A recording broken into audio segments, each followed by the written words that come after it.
Tal vez vale la pena pintar rápidamente el contexto que se vivía en tiempos de Jesús para entender mejor la respuesta que el Señor da hoy en el Evangelio a la pregunta de los fariseos y maestros de la ley. Palestina, toda la tierra de Israel de aquella época, estaba sometida al Imperio Romano. Para los judíos, indudablemente, aquello era terriblemente difícil, porque significaba que se había perdido toda esa independencia fruto del amor de Dios.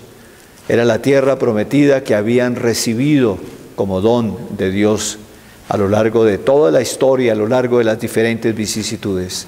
En ese momento, Palestina era una provincia del Imperio Romano y por lo tanto había que pagar impuestos al imperio. Por eso se acercan a preguntarle al Señor si es lícito pagar impuestos o no. Con esa pregunta indudablemente estaban planteando una pregunta muchísimo más fuerte. Si el Señor respondía sí, hay que pagar impuestos, entonces estaba diciendo la ocupación romana de la tierra prometida es una realidad y hay que aceptarla, y por lo tanto se convertía en enemigo del pueblo. O si respondía que no, entonces era fácil que lo acusaran ante las autoridades romanas por estar incitando a la sublevación. ¿Qué es lo que hace el Señor? El Señor pide una moneda y pregunta a quién pertenece esa moneda fundamentalmente, porque al llevar la imagen significa quién la ha acuñado, a quién le pertenece. Y indudablemente se trataba de una moneda del Imperio Romano. Por lo tanto, era lógico que había que, en la medida de lo que mandaban las leyes, había que acatar esa realidad. Pero más allá del problema, que puede parecer sencillamente como una especie de exquisitez leguléyica de Cristo nuestro Señor, más allá del problema está algo que a nosotros todos nos compete y nos preocupa. Es la relación entre Dios y el mundo. Es la relación entre Dios y la política, entre Dios y la economía, entre Dios y las leyes en general. Es la relación permanente que nosotros nos encontramos en nuestra vida. Hoy en día esa tensión se ha hecho sumamente fuerte, porque el mundo se siente cada vez más autónomo, el mundo se siente cada vez más independiente de cualquier dependencia de Dios y por lo tanto trata de hacer todas las cosas como si Dios no existiera.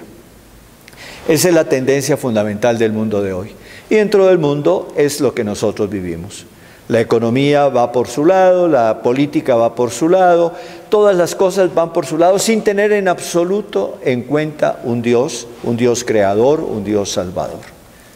¿Qué significa esto para un creyente como somos nosotros? En primer lugar, nosotros tenemos que respetar la autonomía del orden creado. La primera página que indica claramente la autonomía es la primera página del libro del Génesis, el relato de la creación, cuando el texto nos dice que Dios creó y vio que era bueno. O sea, hay una diferencia entre el mundo creado y Dios. En las religiones antiguas se mezclaba mundo y Dios. Aquí aparece claramente la diferencia. El mundo no es Dios. El mundo está sometido a Dios en cuanto que es criatura de Dios, pero el mundo tiene su propia autonomía, tiene su propia identidad, tiene su propia consistencia. Y por eso todas las realidades del mundo tienen que ser manejadas así, con autonomía, con sus propias normas, con sus propias leyes, pero sin olvidar que hay un ser creador, que hay alguien que está por encima de las leyes del mundo. Y sobre todo que hay una realidad fundamental y es que Dios creó al hombre a su imagen y semejanza y por lo tanto todas las realidades humanas tienen que girar alrededor del ser humano. Tiene que ser todo para el bien del ser humano. No se puede pensar en una economía que busque simplemente crecer como economía descuidando las realidades profundas del ser humano. No se puede pensar en una política que busque simplemente el poder por el poder sin pensar en las realidades humanas. El hombre, el ser humano, tiene que ser colocado siempre en el centro. De hecho, la gran tarea, el gran reto que nosotros tenemos hoy en día como cristianos es precisamente el humanizar verdaderamente todas las realidades creadas. Que todo, absolutamente todo lo que se decida, lo que se ordene, que todo lo que se construya, que todo lo que significa la sociedad esté siempre dirigida al bienestar, a la dignidad, a salvaguardar los derechos humanos fundamentales. Porque el ser humano es el centro de la creación y tiene que ser considerado siempre así.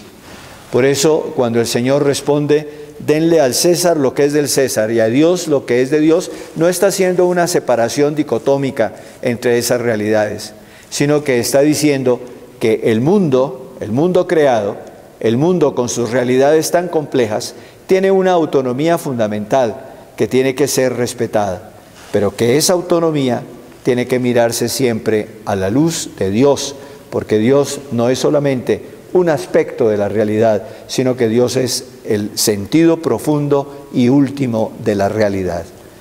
Esto no es fácil, esto no es fácil. A lo largo de la historia ha habido toda clase de combinaciones que se puedan imaginar. Hoy en día nosotros vivimos un momento en el que se llama secularismo, en el cual se quiere hacer caso omiso de Dios, que se quiere construir todo, absolutamente todo, sin tener en cuenta Dios. Y por lo tanto podemos caer en excesos. Podemos caer en un capitalismo salvaje que destruye al ser humano en la economía. Podemos caer en toda clase de totalitarismos en la política. Podemos caer en todo tipo de violación de los derechos humanos y por lo tanto podemos caer en la construcción de una sociedad fundamentalmente injusta. Para que esto no suceda, necesitamos tener claro de que hay que respetar la realidad como una obra de Dios, como criatura de Dios, salvaguardar la realidad y por lo tanto descubrir en el ser humano la imagen misma de Dios a la que hay que respetar, a la que hay que promover en todo sentido y por lo tanto nuestra tarea es la construcción de un mundo cada vez más justo, cada vez más solidario, cada vez más fraterno. Dios quiera que cada uno de nosotros lo pueda aplicar en su vida diaria, que sepa verdaderamente cómo tiene que manejar las cosas de este mundo sin caer en una idolatría de lo creado, pero también sin dejarse llevar de ciertos religiosismos que no son nada convenientes. Que el Señor nos dé sabiduría para que podamos aprender a distinguir y a vivir como Él quiere de nosotros. La bendición de Dios Todopoderoso, Padre, Hijo y Espíritu Santo, descienda sobre ustedes. Amén.